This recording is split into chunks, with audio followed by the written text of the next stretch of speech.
गुरुदेव, आपके चरणों में कोटि कोटि प्रणाम। गुरुदेव भगवान, हमने संसार में जिनको अपना आश्रय मानकर जीवन साथी के रूप में वर्ण किया और जीवन समर्पित कर दिया, उन्होंने ही जब हमें ठुकरा दिया और जीवन की मझधार में बिल्कुल अकेला छोड़ दिया, इतना सब होने पर भी उनके प्रति अति मोह आसक्ति खत्म होकर सिर्फ और सिर्फ श्री जी के चरणों में कैसे लगे? एक बार मार्कंडे जी के आश्रम के पास सुरथ नाम का एक वैश्य और एक राजा दोनों आपस में मिले। तो राजा से पूछा, आप जंगल में यहाँ कैसे? कहा, मेरा राज्य छिन गया है, पर मैं वही राज सिंहासन, वही राजमहल, वही रानियां, ये हमारा चिंतन नहीं जा रहा है। मुझे राज्य मिले इस बात के लिए तो मैं दुखी नहीं, पर मैं अपने परिवार को नहीं छोड़ सकता। और रोने लगा। फिर पूछा, आप क्यों इधर जंगल में?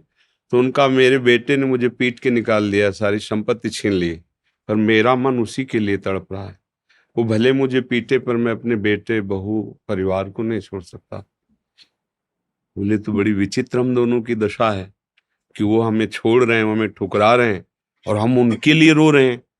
ये क्या है? तो राजा ने कहा, पास में मार्कंडे जी का आश्रम है, हम लोग उन महापुरुष के पास चलते हैं और अपना निवेदन करते हैं। तो जाके प्रणाम किया और अपनी बात दोनों ने रखी। तो मार्कंडेय जी ने कहा, ये भगवती माया का प्रभाव है। अगर भगवान की ऐसी प्रचंड माया ना हो तो सब परमानंद में मगन हो जाएं। ये माया ही, वो हमें धोखा दे, वो हमें ठुकराए, पर हमारा मोह, हमारी ममता उससे बिलग नहीं होती है। अब उससे हटने का एक ही उपाय है, साधन को हरिभजन है, कै सत्संग सहाय। अगर हम सत्संग सुने तो सुनते सुनते बुद्धि पवित्र हो जाती है और फिर निश्चय होने लगता है। आप जिनके लिए रो रहे हैं, जिनकी बुद्धि पावन हुई, उन्होंने तिरस्कार पूर्वक छोड़ दिया। रत्नावती जी, भक्तमाल में चरित्र है, पढ़ लीजिए। रत्नावती जी पूरे रानी के जैसे सुख होते हैं वैसे ही रानी थी, वैसे ही सुख में मगन थी। कोई हरि भक्ति, कोई भजन, कुछ नहीं। और राजा भी अत्यंत प्यार करते थे। पर दासी, वो वृंदावन आती थी और संतों का संग करती थी, सत्संग, तो उसके हृदय में गोविंद के चरणों में प्रीति उत्पन्न हो गई। वो रानी के कभी पैर दबा रही होती तो एकदम बोल पड़ती, हा कुंज बिहारी, हा गोविंद।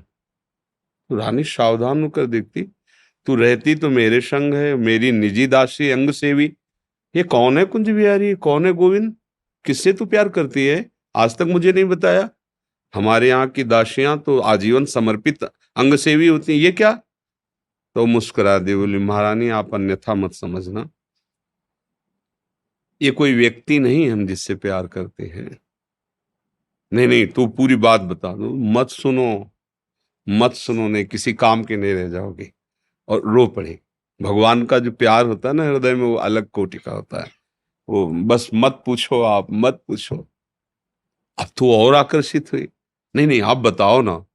तो जब बैठ करके भगवत चर्चा, उनकी रूप माधुरी, गुण माधुरी, वो तो इतना उसके हृदय में अच्छा लगा कि पैर दबाने से हटा के सिराने बैठा लिया। देखो तुम अब वहां नहीं, अब यहां बैठ के केवल हमें प्रभु की बात सुनाओ। इतना रंग चढ़ा कि हृदय विकल हो, उनका कैसे दर्शन हो सकते हैं? गोविंद के कैसे दर्शन हो सकते हैं? बिहारी जी के कैसे दर्शन हो? तो उनका, महारानी जी एक ही उपाय है, यदि प्रगट में संतों का संग किया जाए तो निश्चित संत सभा में गोविंद छुपे रहते हैं, वो जरूर कृपा करेंगे। तो रानियों कहीं जा तो सकती नहीं, तुम ऐसा करो, बगल में एक भवन तैयार करवाओ संत सेवा के लिए, और संतों को बुलाओ, और हम स्वयं बनाएंगे, संतों को पवाएंगे, उनके श्रीमुख से भगवत चर्चा सुनेंगे। उस समय दिल्ली में बादशाह के समीप विराजमान थे माधो सिंह, उनके पति का नाम था। अब रानी का हुक्म, महल के निर्माण हुआ, पास में संतों, और खिड़की से वो दर्शन करती, फिर सुंदर भोग पधराती, जाके सब संतों को पवाती। ये जब सूचना पहुंची राजा के पास, बिना हमारे आदेश के संत निवास बन जाना, संतों के बीच में, रानी को ऐसे कोई सहज थोड़ी देख सकता, जाना सब। तो हुक्म कर दिया, बिल्कुल नहीं, संतों के समीप जाना बंद, ये सब बिल्कुल, क्योंकि एक राज मर्यादा होती है ना। और कुछ कठोर शब्द कहे, तुरंत नाई को बुलाया, अपना मुंडन कराया और संतों के बीच में बैठ गई। बोले, आज से राजअन्न का त्याग। अगर मैं कहीं रानी हूं, कहीं भी किसी भी अंग में, मैं उसे रानी नहीं रहने दूंगी जो मुझे संत और गोविंद से दूर कर दे, कदाप। ये जब सूचना पहुंची को तो मुड़ मुड़ा के बैठ गई। तो सोचा ये तो मतलब भारी के भारी अपमान, इससे ज्यादा क्या हो सकता है। अगर मैं मारता हूं तो प्रजा विरोध में हो जाएगी, इसलिए इसको मारना तो है। बोले, एक जंगली सिंह लाओ और छोड़ दो, तो संतों को, रानी को, सबको मार डालेगा वो। ऐसा ही किया गया। सैनिकों ने जैसे चारा रख के, बकरा आदि रख करके पिंजड़े में सिंह को बंद करके लाए और दरवाजे पे को, वही दासी जो उनकी गुरु थी, वो आरती की सामान दे रही थी और पूजन की थाल लेकर वो ठाकुर जी का श्रृंगार कर। दासी ने कहा, महारानी सिंह। जो ही पिंजरा से खोला गया तो ऐसे मुड़ी, उनका सिंह नहीं, नरसिंह भगवान पधारे, थाल लेके। सिंह ऐसे जैसे कोई गाय ना, सीधी गाय हो, ऐसे तिलक लगाया, आरती की, प्रणाम किया। ऐसे सब देखते रह गए। फिर लौटा सिंह को मारी छलांग, तो जो ऊपर बालकनियों में खड़े देख रहे थे ना मानसिंह के आदमी, फाड़ के फेंक दिया और गुर्राता हुआ भाग गया। अगर हम अपनी भक्ति के रंग में आ जाए तो फिर हमारा ये माया मोह संसार नष्ट हो सकता है। अन्यथा हमारे शब्द तो जरूर अच्छे नहीं लगेंगे, पर सही पूछो तो कृपा है जो असलियत का पता चल रहा है। यहाँ कोई किसी से प्यार नहीं करता। अपने सुख स्वार्थ की जब तक पूर्ति लगती है, हमारा मन जब तक राजी है, तब तक हमें आपको प्यारे कहते हैं, अपना प्यारा बना लेते हैं। और जब हमारा मन कहीं और राजी हो गया तो आपकी तरफ देखते नहीं। संसार का ये स्वरूप, पर मेरे प्रभु का ऐसा स्वरूप नहीं है। सबरी मैया कोई ऐसा थोड़ी बहुत रूप ऊंचे कुल की, ऐसा नहीं था। सबर जंगली जातियों में आती है उनमें, लेकिन भगवान की भक्ति से बड़े बड़े ब्रह्म ऋषियों के आश्रम में भगवान नहीं गए, सबरी माता के। भगवान ये सब संसार यही सब देखता है, तुम्हारा रूप, तुम्हारा गुण, तुम उसके काम लायक हो कि नहीं हो। अगर स्वार्थ की पूर्ति लायक नहीं हो तो कोई भी हो, हट जाओ या वो मार डालेगा। संसार का स्वरूप है, कोई न कोई नाटक करके तुम्हें नष्ट कर देगा संसार। लेकिन हमारे भगवान कैसे भी नीच, पतित, अवगुणी, कुरूप, बिल्कुल मूर्ख कैसा भी हो, भगवान उसे अपनी गोद में ले लेते हैं। तो एक ही उपाय है, भगवान के चरणों का आश्रय लेना, वही परम पति हैं। देखो मीरा जी ठसक से कहती, मेरे तो गिरधर गोपाल दूसरा न कोई। और ये कभी धोखेबाज नहीं है, कभी धोखा नहीं।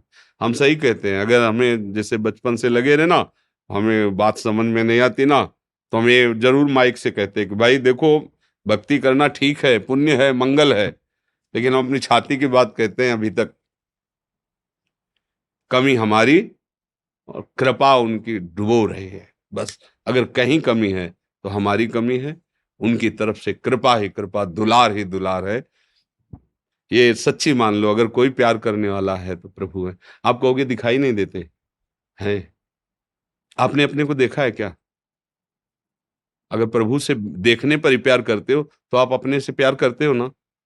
देखो ना, आप अपने से प्यार, आपने अपने को देखा है क्या? आप तो शरीर को देख रहे हैं, बिना देखे भी आप अपने को बहुत प्यार करते हैं, आप अपने आप को बहुत प्यार करते हैं।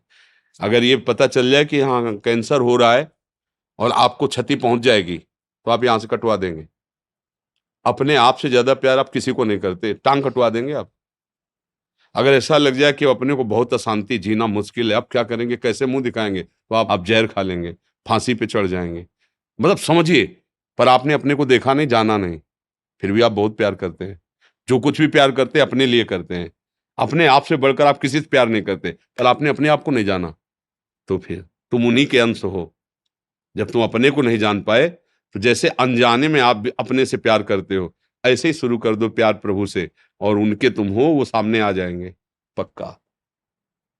ऐसा नहीं है तो अब विमान से उतरते हैं, ऐसे दोस्त की तरह मिलते हैं भगवान। पर बस यही है कि जैसे आप कहो कि हम राष्ट्रपति से हाथ मिला के आ रहे हैं, प्रधानमंत्री से हाथ मिला, तो गांव का आदमी से प्रधानमंत्री से तुम कैसे मिल सकते? क्यों नहीं मिल सकते? भारत के नागरिक है, हम अधिकार पुष्ट करें अपना, और जरूरत दिखाएं तो हमें मिला दिया जाएगा। ऐसे हम अधिकार पुष्ट करें और चाहत हमारी प्रबल हो तो हमें भगवान मिल जाएंगे। वहां तो किसी की सिफारिश की जरूरत नहीं, खुद हमारे हृदय की बात सुन रहे। एकमात्र भगवान के चरणों से ही हमें शांति मिलेगी, वही हमारे हैं। दूसरा तो सब छल हो रहा है।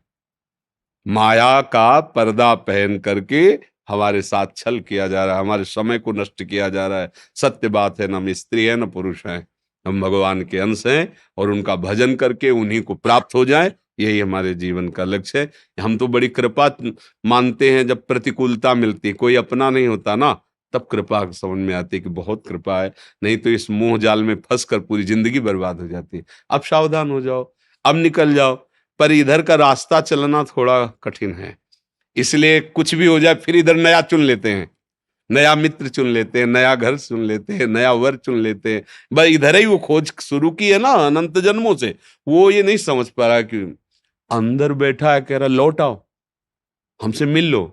पर हम लोग बाहरी खोज कर रहे हैं और वो अंदर ही बैठा है, घर के अंदर प्रीतम बैठा हमारा इंतजार कर रहा है, हम दरवाजे के बाहर भटक रहे हैं, उसको खोज उसी को रहे हैं। जो सुख है, जो शांति है, जो आनंद है, वो प्रभु ही हैं, उन्हीं के लिए हम खोज रहे हैं। पर उनको ना मानकर, ना जानकर, अन्य रूप अन्य भाव में, इसीलिए हमें शांति नहीं मिल रही।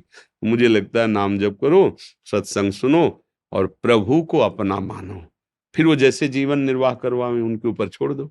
वो चाहेंगे पति रूप में मिल जाएंगे, मित्र रूप में मिल जाएंगे, वो जो चाहे जैसे चाहे, पर अपना जीवन का भार उनको दे दे। ये संसार कपटी और छलिया है, यहाँ कपट और छल ही मिलता है। प्रेम तो कोई भगवत कृपा पात्र जनों को ही समझ में आता है, नहीं तो कहाँ प्रेम। अच्छा, वो कौन सा मैरिज कहते हैं, लव मैरिज, तो मैंने प्रेम का विवाह, इससे बढ़िया और क्या बात होगी। भाई पहले तो गांव में था कि वर दूल्हा को नहीं दे, मतलब वर दुल्हन को नहीं देखा, दुल्हन दूल्हा को नहीं देखा। ऐसा नहीं था कि वो लड़की लड़का देख के बाद के ब्याह होता हो, ऐसा पहले नहीं था। गांव में तो माता पिता तय कर लेते थे, हो जाता। मतलब प्रेम का मतलब आपने चयन किया दोनों ने मिलकर, ये तो बढ़िया बात है ना। अब आपका मन मुटाव तो होना ही नहीं चाहिए, क्योंकि दोनों ने प्रेम विवाह किया, मतलब दोनों ने चयन किया, और 1 साल बाद तलाक हो जाता है। भाई कैसा प्रेम विवाह। वहां तो न वर को देखा था, न दुल्हन को देखा था, माता पिता की मर्यादा में आकर ब्याह किया और परिवार सुसज्जित मंगलमय आजीवन निर्वाह करते हुए, पूरे घर की सेवा, परिवार की सेवा, पति की अधीनता, पति पत्नी को ही अपना सर्वस्व मानते हुए, ऐसे ही भाव से आज हमारा क्या वातावरण हो रहा है। क्या हमारी उन्नति हो रही, क्या उन्नति हो रही। अगर पीछे से देखा जाए तो हमारी बड़ी, और ठीक है माता पिता की पसंद थी, आपने पसंद, आपने खुद पसंद किया ना, तो अब अपनी पसंद का निर्वाह करते जीवन भर दोनों मिलके। ये क्या बीच में, ये क्या, ये प्रेम विवाह है। अरे एक बार प्रेम कर ले तो फिर जैसा है हमारा है, जैसी है हमारी, आजीवन उनका निर्वाह करे, ये भगवान की भावना से पुष्ट होकर चले। ये क्या दलित दुरा है कि आज इससे कल उससे, फिर ये तो पशु वाली चेष्टा हुई। ये मनुष्य वाली चेष्टा, धर्म वाली चेष्टा, प्रेम वाली चेष्टा थोड़ी। प्रेम का है कि भगवान ने एक बार विधान बना दिया गृहस्थी में, हम उसी विधान में संतुष्ट रहकर धर्मपूर्वक पर न सत्संग है, न शास्त्र स्वाध्याय है, न भजन है, तो ये बातें सब लिखी हैं, दिमाग में नहीं आ सकती, हम ऐसे आचरण नहीं कर सकते। तो भगवान की कृपा से यदि आपको सत्संग समझ में आ जाए तो भगवान का आश्रय लो, वही मंगल करता है।